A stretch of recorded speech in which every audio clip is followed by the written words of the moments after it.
ఒకసారి ప్రధాని అయ్యేటప్పటికి జప్పలు చరుచుకుంటున్నారు. మా కాంగ్రెస్ ఫ్యామిలీలో నెహ్రూ గారు 17 సంవత్సరాలు ప్రధానిగా చేశారు. మా ఇందిరమ్మ 4 సార్లు ప్రధానిగా చేసింది. మేమేనారు జప్పలు చరుచుకుని గొప్పలకు పోలా. ఈ దేశ సేవలో తరించిన వాళ్ళు మా అధినాయకులందరూ కూడా. అంచేత ఈ సందర్భంగా చెప్పేది ఏంటంటే, ముఖ్య విషయం మీ దృష్టికి తీసుకొస్తాను. నిన్న సోము వీర్రాజు గారు ఎమ్మెల్సీ, ఈయన గతంలో బీజేపీ రాష్ట్ర అధ్యక్షులుగా కూడా పనిచేశారు. ఆయన మాట్లాడుతూ ఓట్ షోర్ ఫెయిల్ అయిందని, రాహుల్ గాంధీ గారి విషయంలో కొన్ని అవాకులు చవాకులు మాట్లాడడం జరిగింది నేను ప్రెస్లో. ఈ సందర్భంగా చెప్తున్నాను, అయ్యా సోము వీర్రాజు గారు, మీరు కూడా పోటీ చేశారు. గతంలో రిగ్గింగ్లు జరగలేదా? గతంలో దొంగ ఓట్లు పడలేదా? ఇవన్నీ మీకు తెలిసిన విషయాలే. ఓట్ చోరీ జరగలేదంటున్నారు. దానికి ఉదాహరణగా మీరు బీహార్ ఫలితాన్ని చూపిస్తున్నారు. అక్కడ ఏ విధంగా ఫలితాలు తారుమారయ్యాయో మీరు ఒక్కసారి విశ్లేషణ చేస్తే మీకు అర్థమవుతుంది. అక్కడ అన్న ఓట్లు 7,42,00,000, కౌంటింగ్ అయిన ఓట్లు 7,45,00,000. అంటే ఉన్న ఓట్ల కంటే ఎక్కువ అవుతుందా? 66.9% పోలింగ్ అయితే సుమారు 5 కోట్ల చిల్లరి పోలింగ్ అవ్వాల్సినవి ఉన్నాయి. మరి కౌంటింగ్లో 7,45,00,000 ఎలా వచ్చినాయి? ఫ్రాడ్ జరగట్లేదా? మీరు బూత్ ఏజెంట్ల గురించి లేకపోతే ఇతర ఏవో మాట్లాడుతున్నారు. అది మా చిన్నప్పటి నుంచి మేమంతా చూసిన వాళ్ళే, మీరు చూసిన వాళ్ళే. రాజకీయాల్లో ఉన్న ప్రతి ఒక్కరికి తెలుసు సిస్టమ్ ఎలా ఉంటుందో, జరిగేది ఎలా ఉంటుందో అందరికీ తెలుసు. మా రాహుల్ గాంధీ గారిని విమర్శించే స్థాయి మీది కాదు. ఎందువరకంటే మీకేం తెలుసు? ఆ పార్టీ అధ్యక్షురాలు సోనియమ్మ అని ఆయన మాట్లాడడం జరిగింది. ఎస్, మాకు సోనియమ్మ అధినేతే, కానీ మా పార్టీ అధ్యక్షుడు ఖర్గే గారు ఆ మాత్రం కూడా తెలియదు మీకు. ఏదేదో మాట్లాడేస్తే ఎట్లా?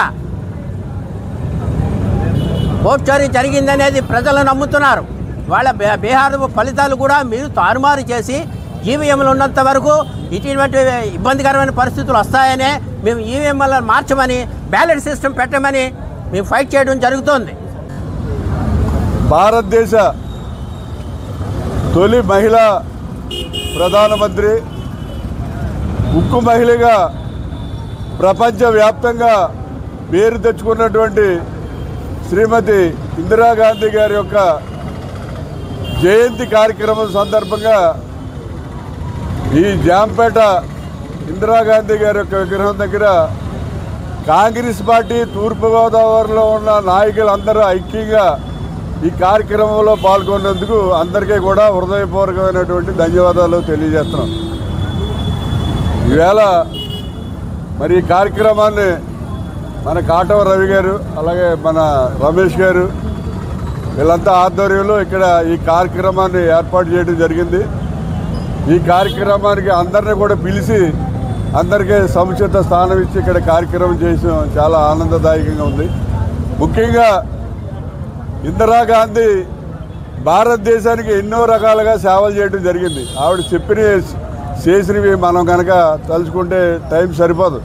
ఎందుకంటే బ్యాంకుల ప్రైవేటీకరణ, రాజభరణాల రద్దు, అలాగే గరీబీ హఠావో, 20 సూత్రాల కార్యక్రమం, ఇలాగా భారతదేశానికి అనేకమైనటువంటి కార్యక్రమాలు చేసి ఆవిడ ఒకటే స్లోగన్, గరీబీ హఠావో, పేదవాడిని గొప్పవాడిని చేయాలనేటువంటి ఒక నినాదంతో మరి ఇందిరాగాంధీ ముందుకెళ్ళి భారతదేశంలో తినడానికి తిండి లేక అనేక మంది చనిపోయేవారు స్వతంత్రానికి పూర్వం.